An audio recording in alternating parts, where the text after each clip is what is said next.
I got phone checked while completing a 17-year prison sentence at the end of the bid, the very end.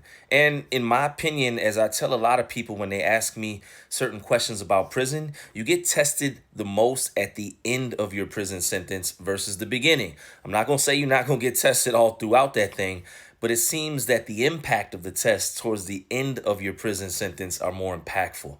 And I remember this situation because, let's be clear, I've never gotten up here on any of my platforms, have done any interviews and claimed to be some super go hard person that was just running this. No, no, no. I was respected and I gave respect out. And typically, once I started using the phones, because there were typically only, well, 3 to 6 phones on the walls, depending on the prison that you were at, I was given a phone by the guys in the block because in the system where I was at in the Commonwealth of Virginia, somebody ran the phone line in each block. They ran a phone. A lot of guys didn't like that. I didn't like it, but that was the system. And I didn't choose to buck on it. I chose to, well, get involved in it. And what happened was people understood that I was really good at facilitating the phone line, and I would make sure that everybody and anybody in the block could get on and make a call to their loved ones. While some of the other phone lines did not do that because they were controlled by separate cars, sets, etc., cities even. And if you weren't from there, you would not be able to use that phone.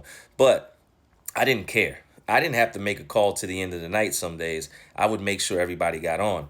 Again, not because I was some, super go hard silverback type. No, I was just respected. But anyways, fast forward. And keep in mind, I've done time on level 4s, 3s, 2s, and it wasn't until I was on a level 1, the minimal level, that I got tested in this way. And I remember it clear as day because that's why I'm telling this story right now. But I got up from my bunk. They had cleared count probably about 10, 15 minutes prior.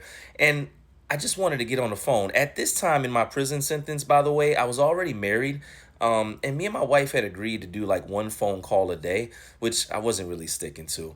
I tried to the best of my ability, but my anxiety and some other things just, wanted me to call home sooner rather than later and more times than just once a day. So anyways, I would get in where I fit in. I didn't try to get into a phone line. I would often just ask the guys in the block, hey, does somebody have after you? Do you mind if I make a call? Super respectful.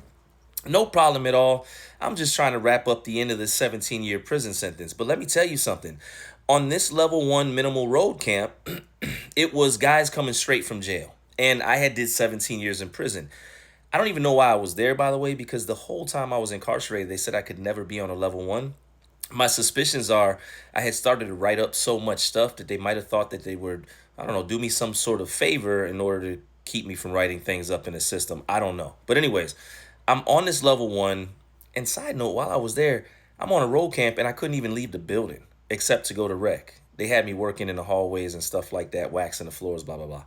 But these guys are coming straight from jail. They know nothing about doing prison time. And if you've done the amount of prison time that I did in the system, 9 times out of 10, you're respected. Or maybe you're not. But for me to be me and to just be able to stand on my own too and to be a guy that was from a totally different state and I grew up in the system and, I got along with a lot of people, got into it with a few too. But at the end of the day, I always had my respect and never any issues for real on any other camps unless somebody was just out their mind that day or I was pulled into something that involved one of my people.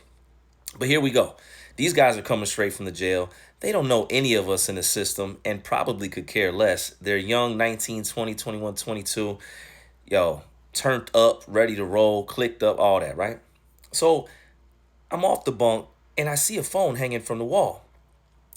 When you're in prison, if you see a phone hanging down on the wall, that typically means somebody's next, at least where we was at, or, they're holding the line for somebody, etc. But I sat back patiently and, just watched the phone lines, and this phone was hanging down for about 5 minutes. And I said to myself, well, if nobody's getting on there, I'm about to get on here.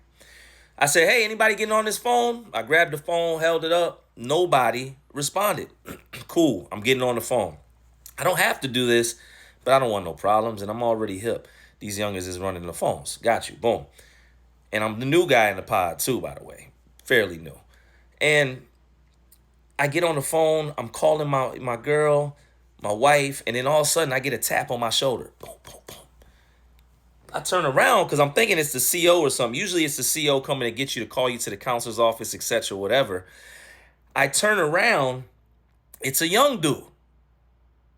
He looking at me crazy. He say, "Hey, you got to get off the phone." I say, "Why?" He said, "Because you not with us." And when he said with us, he was basically saying I'm not in their car, their clique, or whatever. Cool. I said, in my most respectful way, no problem. I'm gonna wrap this call up and I got you. Turn back around to get on the phone because I'm really not worried about anything really jumping off like that on a level one, right? Not on level one, especially when I've been on level fours. Boom, he taps me again, a little bit more assertive or aggressive, whatever. He said, "Nah, you got to get off right now. We got to use that." I told my wife, I said, "Hey, baby, I got to get off the phone, but I'm going to talk to you in a little bit." And I meant that. I was going to talk to her in a little bit, one way or the other. Whether it was from the hole, whether it's from right here, or whatever. But I said, "All right, love you." Boom. She's on the, "What's wrong? What's going on?" Because she could hear a little bit of what was going on in the background. But hey, I'm locked in now. Talk to you later. Love you. I'm coming home. It's not that serious. I get off the phone. That's not good enough for Youngin. Now he got a crowd with him. Some of the guys from his crew. He's talking trash. Yo, you know the phone lines, how they ran. You got he going crazy on me now. I'm just sitting there. Anybody that knows me personally, I'm very healed. I'm almost healed, like all the way. I do a lot of work, therapy, etc. But there's something inside of me. I can't take when people yell at me and be disrespectful at me or my loved ones, etc. It's just weird to me, right? Especially when I'm trying to show respect. So basically, I got fed up. And you got to understand, PTSD is real, and I'm coming off of level fours. I'm on a level one trying to be really cool. But now this youngin got a real issue with the fact that I got on their quote unquote phone. So I basically just said this, man. Are you trying to fight? Like, I need to know that.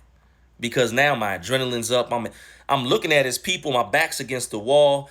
I ain't got no allies on the block, but all my people still on level twos and up. I don't know nobody. Nobody's gonna jump in to save me. You know what I'm saying? And maybe a little bit is hoping that the CO walks in because there's no CO all the time on the floor there. I was probably hoping that was going to happen a little bit. But Youngin says, "Yo, we can go in the bathroom right now."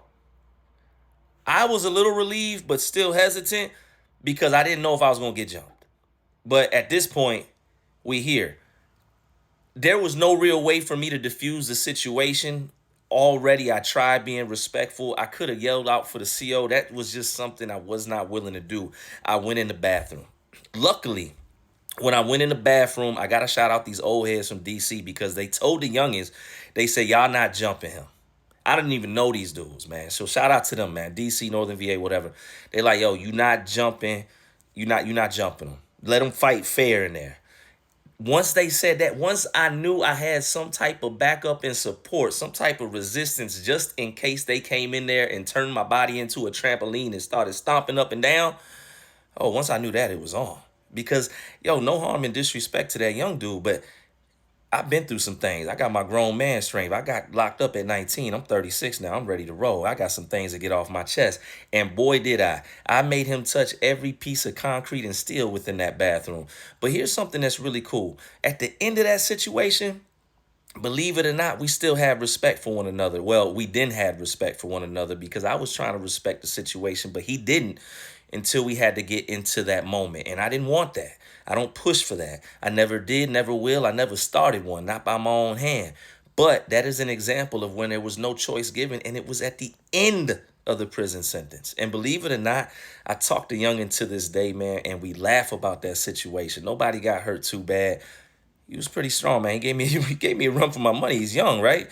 I was older, right? But yo, we laugh about it. We survived it. We realized it was just ego. And matter of fact, by the end of that day, we was talking, laughing. And his homies, they was laughing because it was a level one. Now, if that same situation went down on a level 4, level 3, maybe even a level 2 where I was at, we wouldn't have been laughing. And there's no guarantee I would have been able to make this post, man. More of the story, stay free. Peace.